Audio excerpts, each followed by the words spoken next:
రెప్పపాటులో మనము మార్పు చెందుదుము.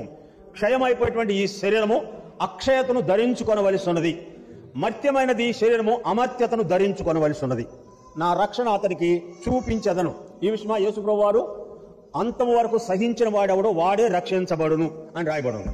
అంటే రక్షించబడిన దగ్గర నుండి దేవుడు మనుషుని జీవితంలో ఆఖరి దినాల వరకు దేవుడు మనుషునికి కలుగు చేసేటువంటి కార్యాలను ఈ వాక్య భాగంలో చూస్తాం. రక్షించబడిన తరువాత వారిని ఏమాత్రం కూడా దేవుడు విడిచిపెట్టినటువంటి స్థితిని చూస్తాం.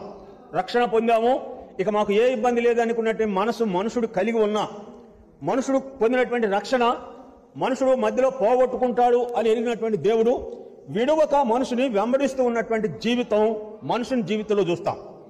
యెషయా గ్రంథం 65వ అధ్యాయం 2వ వచనంలో తమ ఆలోచనలను అనుసరించి చెడు మార్గంలో నడుచుకొంచు లోబడని ప్రజల వైపు దినమంతయు నా చేతులు చాచి ఉన్నాను అని చెప్పిన మాటలో దేవుడు విడవకుండా మనిషిని వెంటబడుతూ ఉన్నట్లుగా చూస్తాం.